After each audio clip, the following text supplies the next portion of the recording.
horrific discovery.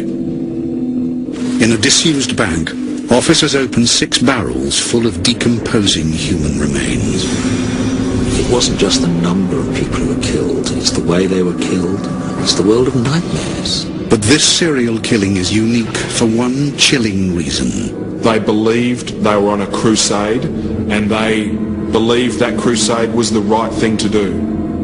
Over 7 years, not one but 4 men would mercilessly torture and kill friends, spouses and neighbours. They discussed murdering people like we would talk about what the weather is like. They need to be punished. They were led by a dominant and sadistic psychopath. I remember thinking, if ever there was the devil, he was sitting just meters from me here. This is the story of how these men killed for pleasure and how their unrelenting frenzy was brought to an end.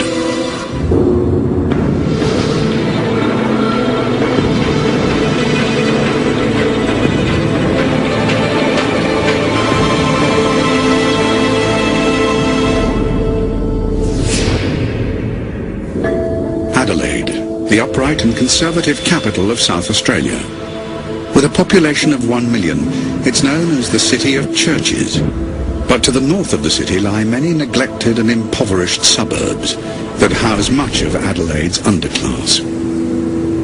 In November 1998, married mother of 7, Elizabeth Hayden, disappears from her home in Salisbury North, one of the most deprived areas of the city. Elizabeth Hayden's husband, Mark, is asked to come to the local police station to give a statement and answer some questions from Detective Greg Stone. Mr. Hayden, what's puzzling me is your wife Elizabeth goes missing.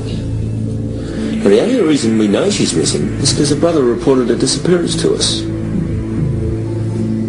What I want to know is why you didn't report her missing. Look, a week ago, my mate John Bunting said that my wife Elizabeth made a pass at him and he knocked her back. Yeah, next day, she'd gone. Mark Hayden's statement does not convince investigating officers, and they check out his version of events. John Bunting, a 32-year-old abattoir worker, corroborates Hayden's story.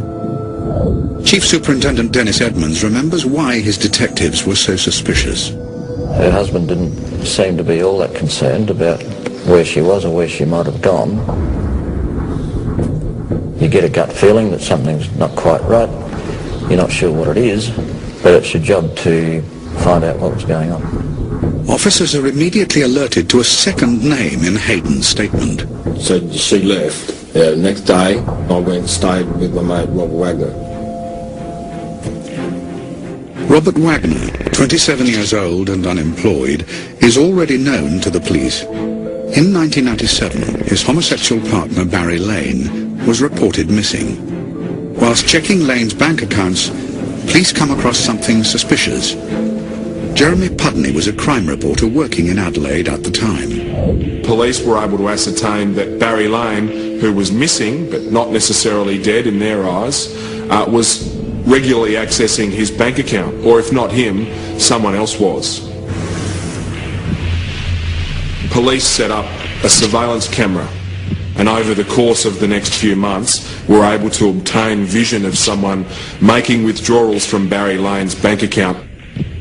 That person wasn't Barry Lane, it was Robert Wagner. Detectives Greg Stone and Steve McCoy urgently review every missing persons case on file and make a startling discovery. At least 5 of these disappearances were linked. Bunting and Wagner were the common denominators. Police can now closely connect 3 men to an astonishing list of missing persons in and around the north of Adelaide. Mark Hayden's wife Elizabeth, missing. Robert Wagner's former partner Barry Lane, missing. Clinton Tresize, also a former partner of Barry Lane, missing. And John Bunting's near neighbours, Suzanne Allen and Ray Davis, missing. As more and more missing persons cases were linked together, police started to apply significant amounts of pressure to the group. They were under surveillance They are very much under the police microscope, very much. We felt that we had enough information to go before a judge of the Supreme Court to apply for telephone interception. I got my eye on that one around the corner. He's just about due a visit, I reckon. Yeah, mate. Yeah, he's due a visit. Debbie Marshall is a crime reporter who listened to the suspect's use of coded language.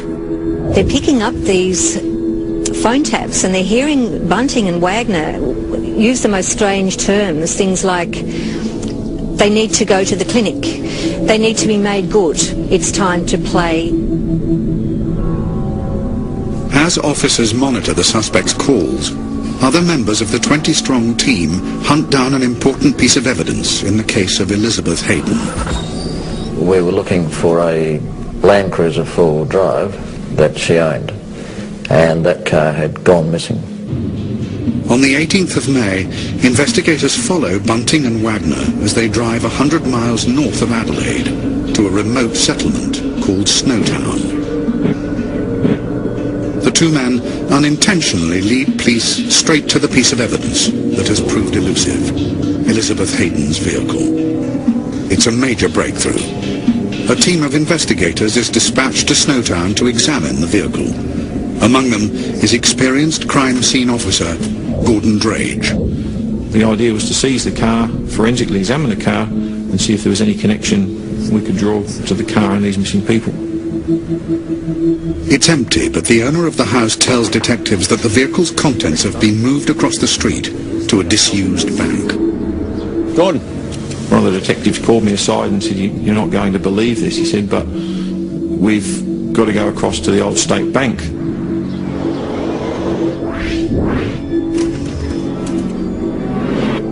The bank is a makeshift store for computers and electrical equipment, but officers are more interested in getting inside the vault. When we opened the door, we were confronted with a wall of black plastic that had been stuck with clear tape around the sides and a slit straight down the centre.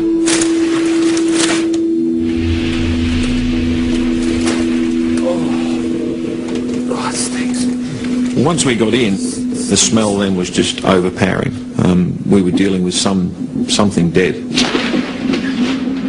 We've got 6 barrels in here, and a few knives. I think that looks like a saw over here. Hydrochloric acid. There was that moment of, I've got to look, but I don't want to look.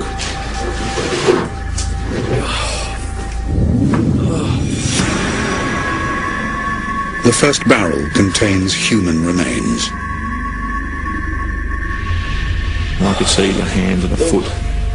I would open each barrel in turn, and some just had soil and body parts, and others were almost full to the brim with a thick, sort of gooey liquid.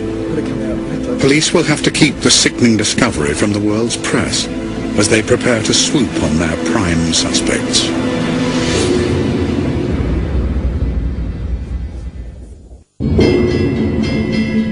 The Major Crime Unit of South Australia Police is investigating the disappearance of 5 missing persons in Adelaide. Following a trail of evidence over 5 months, officers have entered a disused bank vault to discover 6 barrels full of decomposing human remains. The bank is immediately declared a major crime scene. Chief Superintendent Dennis Edmonds has arrived in Snowtown. We took a team of detectives and forensic investigators up to Snowtown, set up a command base at the police station. It is now a race against time. Investigators have to make sure the press don't get wind of the story. The last thing we wanted was the media to run a story that we were investigating something at Snowtown which would tip off these guys before we had a chance to grab them. On the 21st of May 1999, the police move on their 3 prime suspects who have been under surveillance in 5 missing persons cases. In a dawn raid, officers arrest 32-year-old former abattoir worker John Bunting at his home. 27-year-old unemployed man Robert Wagner is also arrested. 41-year-old Mark Hayden is the third suspect arrested. It was his wife Elizabeth's disappearance 5 months previously which triggered the whole investigation. Police have also established that the disused bank is leased in Hayden's name. Whilst in custody, the men remain tight-lipped. Tonight, horrific details emerge of a massacre in the state's mid-north. Australia wakes up to breaking news of the sickening find in Snowtown. Came into the building, this door was closed, and they just opened the door. This morning, the doors were open to the media. Cameras quickly focused on the bank's vault, where 6 large barrels containing decomposed human remains were discovered by major crime investigators on Thursday night. I've been a crime reporter for some time, but just like the police and Australian society, the Australian public, we were confronted by what people were capable of. Later that evening, news crews are desperate to get a glimpse of the 3 accused. The charge sheet alleges that the men murdered an unknown person. That's understood to be a holding charge while investigations continue. As Bunting walked from the dock to the holding cells, a large smile crossed his face. Forensic scientists now examine the decomposing remains within each barrel. With some of the remains soaked in acid, identification could be difficult and hazardous. But remarkably, this crude attempt to destroy evidence could assist the investigation, according to forensic anthropologist Machi Henneberg. These bodies were put into hydrochloric acid. Hydrochloric acid, besides dissolving the mineral from the bone, does not dissolve them. So they actually preserve those bodies for us to study. As they decant and piece together the dismembered body parts, scientists quickly establish that the 6 barrels contain the remains of 8 bodies.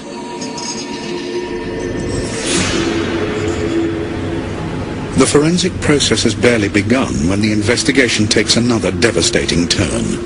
On the 22nd of May, 1 day after the arrests, police receive an anonymous call. We got certain information that there may be 2 victims buried in the backyard of a house at Salisbury. That house had previously been rented by John Bunting. 2 bodies are discovered, bringing the victim count to 10. Police are no clearer of their motive, as the 3 men in custody are saying nothing. The police are under pressure to provide answers. They focus their attention on a 19-year-old man called James Vlasakis. He is the son of John Bunting's partner and lived at the same address at Waterloo Corner Road. Vlasakis' behaviour, combined with things people around him said to police, basically led police to the conclusion that he had some sort of involvement.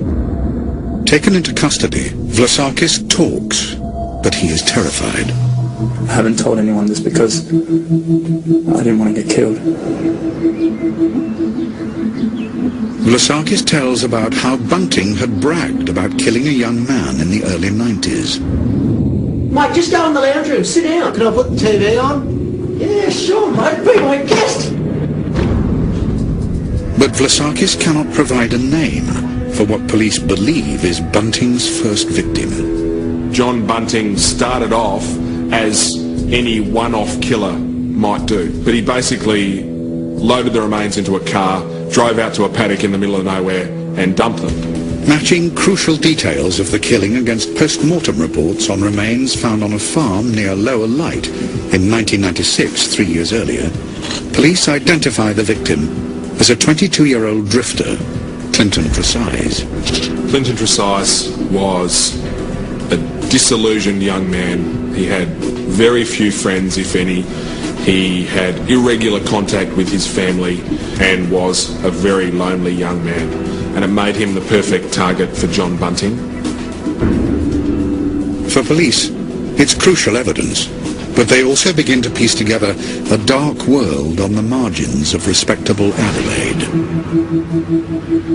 Jamie Vlasakis had been sexually abused throughout his childhood by his half-brother Troy and by a neighbour, Geoffrey Payne. When Vlasakis was 14, John Bunting began a relationship with his mother, Elizabeth. Whilst in custody, Vlasakis is assessed by psychiatrist Paul Mullen. Bunting began a relationship with Vlasakis' mother, and he really moved into the role for this young adolescent of a father that he had never known. The young Vlasakis became enthralled.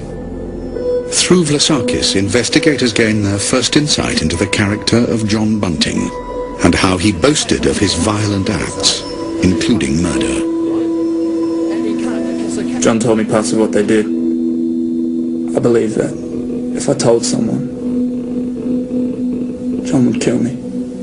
Someone who knew Bunting well is Vlasakis' stepfather, Marcus Johnson. He was the most unusual man I'd ever met.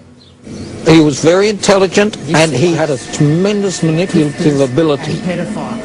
In the home he shared with his partner, Elizabeth Harvey, at 203 Waterloo Corner Road, Bunting would hold court with his inner circle of Robert Wagner, Mark Hayden, and Jamie Vlasakis. Hookers and pedophiles. They are on every single street corner. The place is crawling with them everywhere. He didn't drink very much. He had the wherewithal, however, to get people to sit around him and to listen to his every word. He was described, Vlasakis, as charismatic, as just someone who evoked admiration. Hey, should have seen this fag on Dashed in Queensland, eh? Oh, mate. I say, hey, mate, you'd be a faggot, wouldn't you? Just like that, right? Yeah. So he goes to me, flinched, too late, sunshine. Mate, you should have seen him, mate. He just dropped like a sack of spuds. Like a teeth. But I knocked his teeth out, mate. Yeah, but he deserved it, eh? Oh, yeah. Yeah, he deserved it. Yeah. Of course he deserved it. Yeah. They all deserve it. Yeah. Yeah.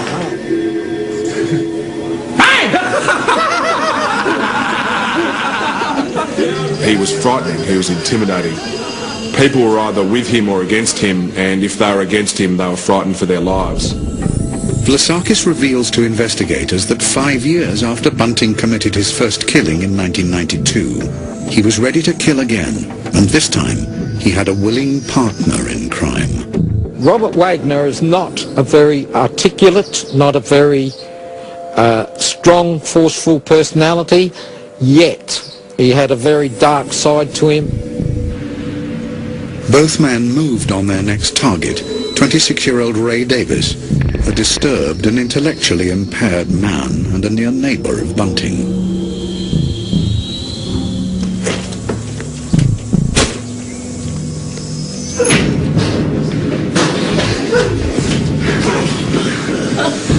You like the present I bought you? When Ray Davies was abducted, he was taken back to the home that John Bunting shared with Elizabeth Harvey. And it was there that he was finally murdered, strangled to death.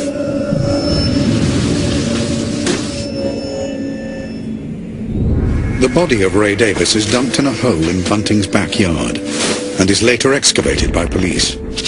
A female victim buried alongside him is Suzanne Allen, a former fiancée of Davis.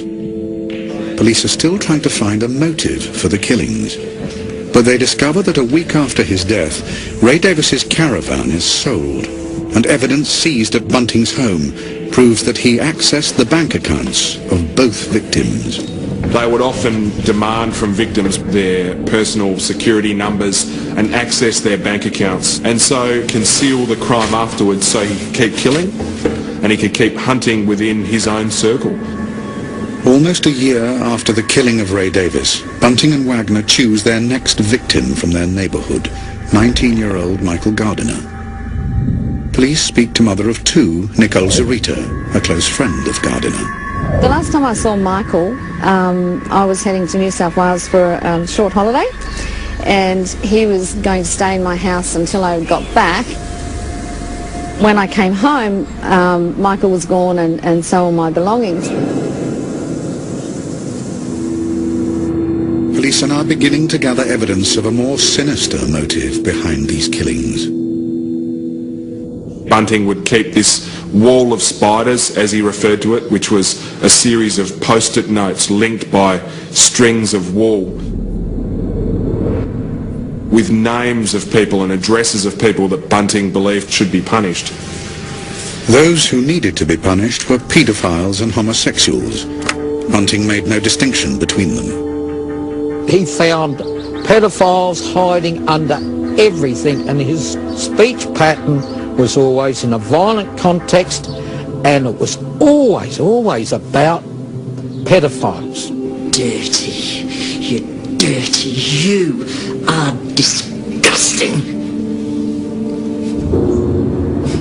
What we know about Bunting's background is he grew up in an impoverished area in Queensland with a very conservative mother and a very uptight father. He then moved to Adelaide when he was 18, and he moved to the same down and out areas that he was used to in his childhood. There's some evidence that suggests that he was raped as a boy, but he hardly spoke of it and certainly didn't use it in his rantings, probably because of his shame. He was obviously driven by some very perverse and dreadful desires. Investigators know that Bunting influenced Robert Wagner, but firm evidence is needed to establish the extent of Wagner's involvement. Dr. Jack White worked with Wagner whilst he was in custody. He saw Bunting as a leader-like character, somebody he would respect and somebody he would be a soldier for. Wagner would join Bunting's crusade, but when he first met him, he was in a homosexual relationship.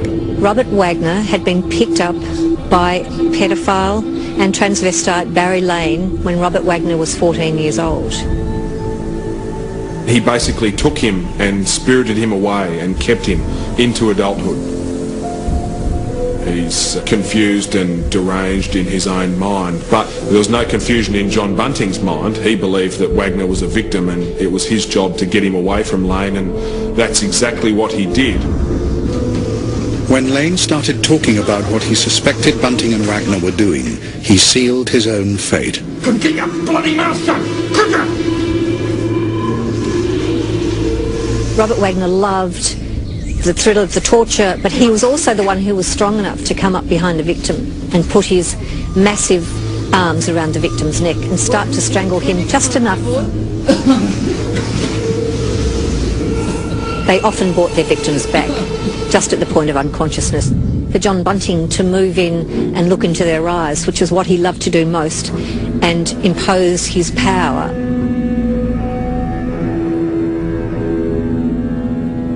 Shortly after the death of Barry Lane in late 1997, a young man was found hanged from a tree at Kersbrook, north of Adelaide. The body was that of 18-year-old schizophrenic Thomas Trevelyan, a former partner of Lane. The death of Mr. Trevelyan wasn't investigated by major crime to start with because it appeared to be a suicide by hanging.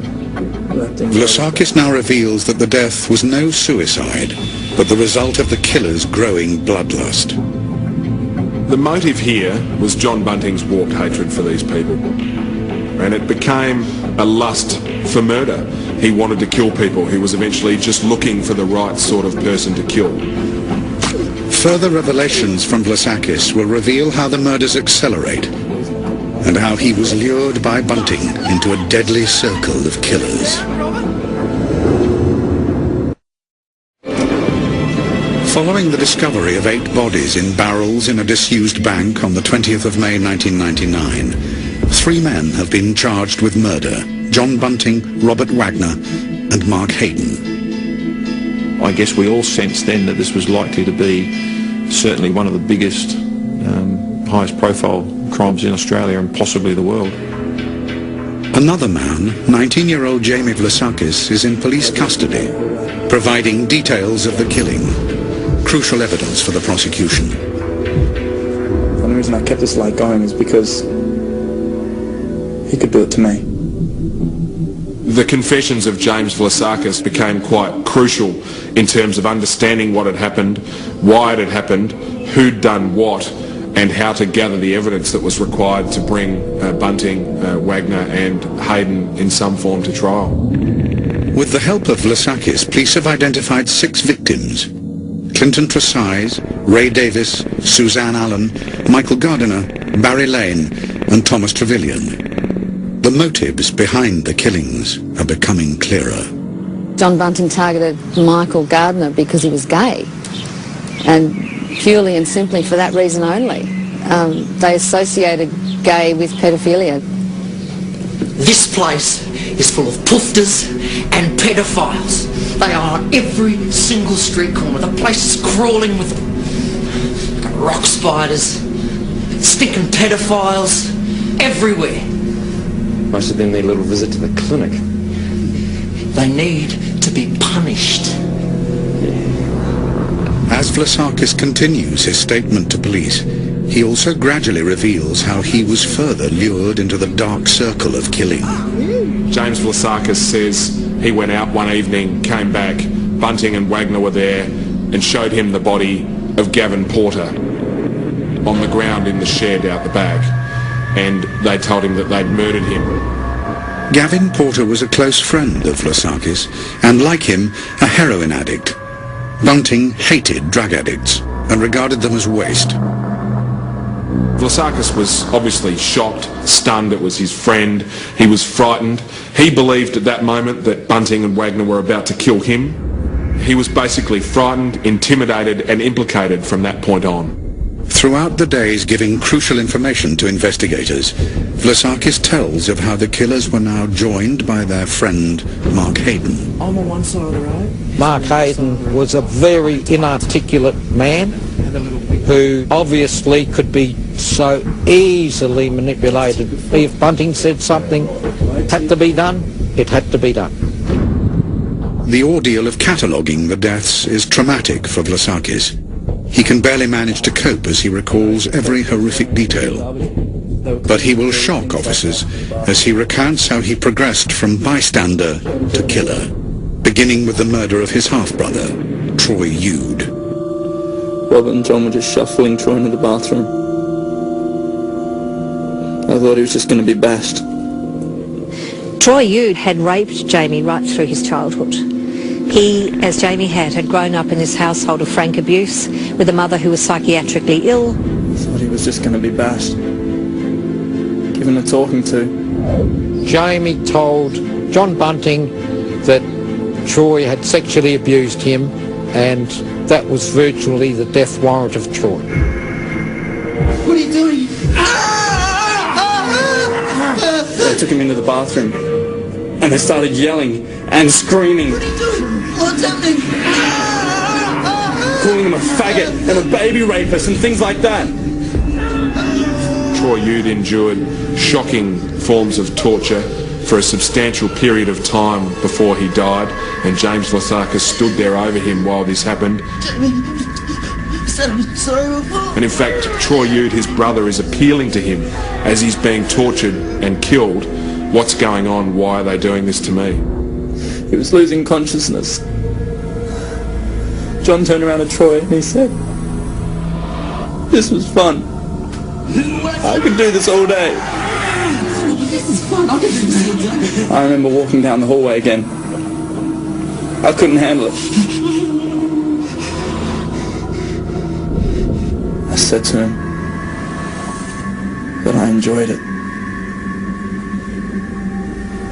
I didn't. The only reason I kept the lie going was because I didn't want John to kill me. He was shattered mentally, a mess. He was at breaking point. He was a drug user. He'd been controlled by John Bunting and attempted suicide as police were starting to interview him as a suspect. He was just a broken person who didn't have the ability to stop what was going on, didn't have the courage to stop what was going on, and ultimately believed that he was about to be a victim at any moment. The killings have accelerated, with the last 5 murders carried out between November 1997 and September 1998. The killer's frenzied desire for death only increases. They actually sat round tables and talked about murdering people like we would talk about what the weather is like. I got my eye on that one around the corner. He's just about due a visit, I reckon. The next killings of Fred Brooks, a mentally handicapped young man, and Gary O'Dwyer, a local disabled man, followed within 6 weeks and are notable for their prolonged torture. Some of the torture was horrific. John Bunting obtained a voltage variac device, basically an electrocution tool where he could turn up the amount of current that was going into someone.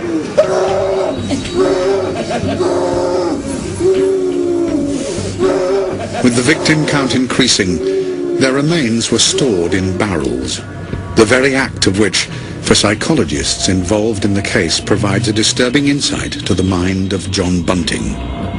I think with Bunting there's clearly a fascination with dead bodies. He retains these bodies not simply to prevent them being found, because if anything's going to risk them being found, it's retaining them, but because of his need to keep control even over the dead bodies and to still keep them available to serve his fascination. Mark Hayden has remained silent during his time in custody. His wife Elizabeth's disappearance in November 1998 triggered the whole investigation. But through Vlasakis, police discover that the barrels were stored in Hayden's garage. And they also discover how Hayden made the mistake of telling his wife Elizabeth too much. Her husband was storing bodies in barrels in the shed in their backyard. John Bunting was looking for people to kill by now. There's no doubt that Elizabeth Hayden knew some of what had happened, if not all of what had happened, and that was enough to mean that she would be targeted next. Leave me alone! Leave me alone!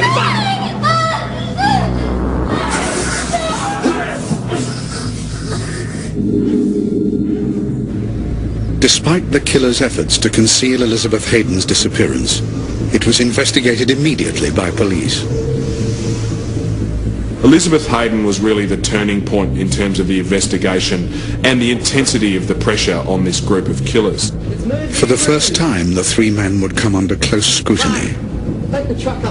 It caused John Bunting to panic a little bit. The bodies in barrels that he'd been storing in Mark Hayden's garage, he hastily moved. All of this created a trail. The barrels were eventually moved to a disused bank 2 hours north of Adelaide in Snowtown. Despite an increasing and uncomfortable police presence around the suspects, the killings did not stop. Bunting, towards the end of the killing, was getting more and more of a high just through the pleasure of killing someone and the power it gave him. Vlasakis tells how Bunting asked him to lure a young man to Snowtown. That young man, neither homosexual or a paedophile, is Vlasakis' stepbrother, 24-year-old David Johnson, Marcus Johnson's son. David was a very good young man who had never been in trouble with the police. He was clean cut, he was well dressed and well behaved in everything he did, and he did not deserve anything like he got. He was lured to his death by Jamie Vlasakis at John Bunting's insistence, and we have tapes which were played to the court, and it's spine-chilling to hear them. Bunting waiting in the vault at Snowtown as Jamie Vlasakis brings his prey along that lonely road.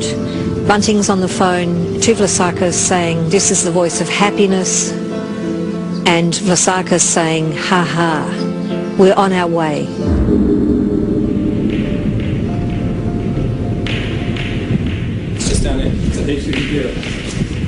Hey, David! How you going, guys? We know that when David Johnson actually entered the vault, he was confused, as you would be. Put him down, Robert! He was panicking. And his legs were shaking, just shaking. Hold him down, Robert! Get over me! Robert, hold him down! He was looking around, but he didn't know what was going on. He was obviously in a lot of pain. Aside from the horrifying torture, Vlasakis reveals to police that the killing of David Johnson marked the last taboo for Wagner and Bunting. Vlasakis watched both men eat a section of flesh from their last victim. There had been some cannibalism. These people I knew, and I actually sat down and ate with them. And to think they've eaten my son, that's an indescribable feeling. So he had rituals. I mean, the most extreme ritual was the eating together of the flesh of the victim. And they were now tied together by mutual guilt and at one with each other.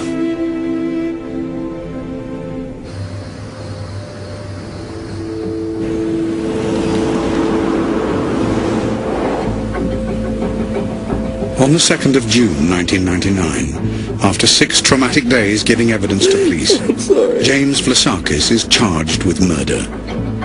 His testimony is crucial in the case against his fellow killers.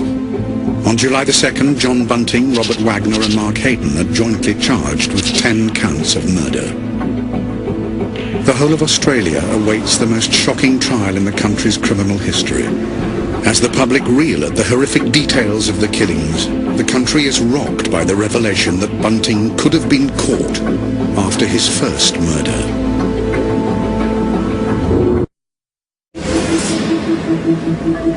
Four men are awaiting trial for a series of horrific murders in South Australia. All 12 murder victims were known to the 4 accused, and all lived in the same deprived ghettos of North Adelaide. The Bodies in the Barrels trials begin in 2001. It'll be a massive undertaking.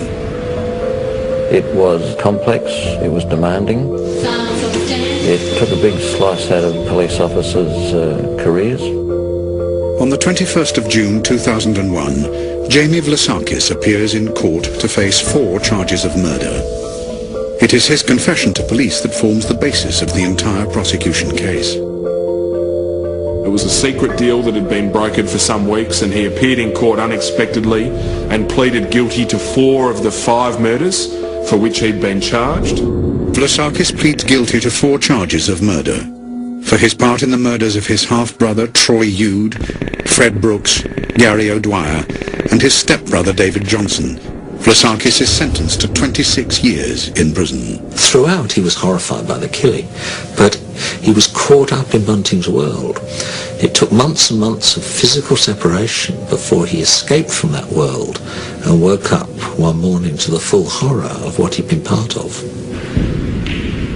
Vlasakis returns to court to take the stand for 32 days to testify against his co-accused. It helps to have a star witness when you're trying serial killers, and in return for that, he gets out of jail one day.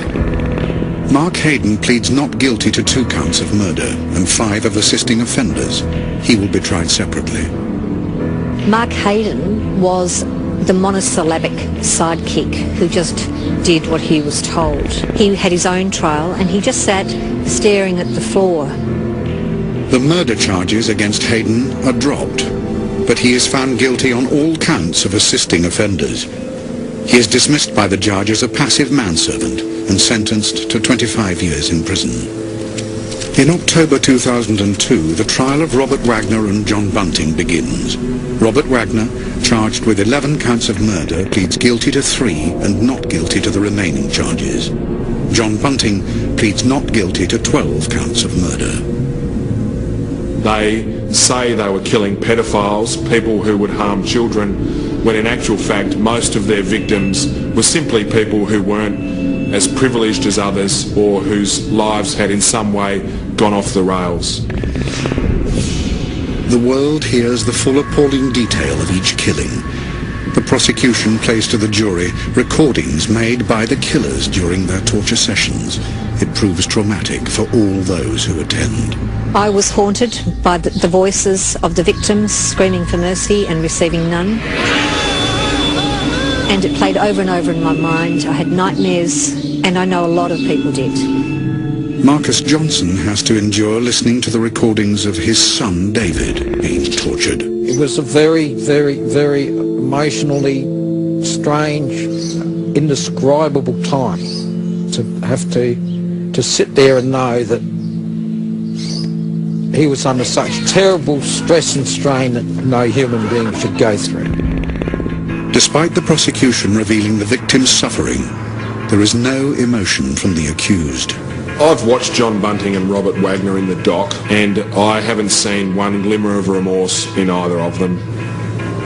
In September 2003, the verdicts are announced.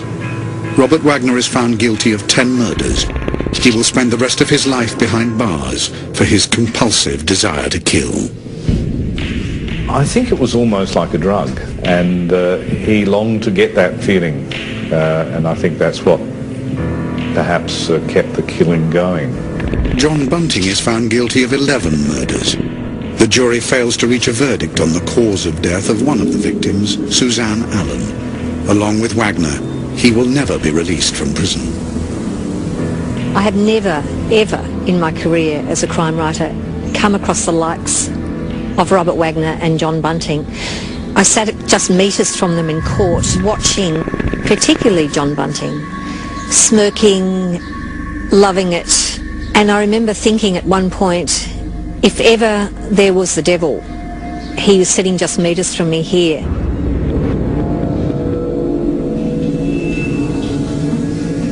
The case is closed. 4 men are in jail and 12 victims are dead. But could the killings have been stopped earlier? Forensic anthropologist Matty Henneberg believes mistakes were made. The case could have been solved earlier and therefore the death of some other victims prevented. In 1994, the remains of Bunting's first victim, Clinton Tresize, were discovered. Despite a nationwide appeal, it was 5 years before the remains were identified. If we'd been able to identify the skeletal remains as Tresize, the police would have been making inquiries then with all of Tresize's associates. You could almost be certain that Bunting and Wagner would have been spoken to by police. Professor Henneberg was asked by police to help identify the remains. Inexplicably, he was never given the only existing photo of Tresize, which he is confident he could have matched accurately to the skull. If we know, for example, that certain people are missing, and we have their photographs, and then we find one skull, we can do by image mixing, superimposition of the skull into the photograph, and skull will fit only one face.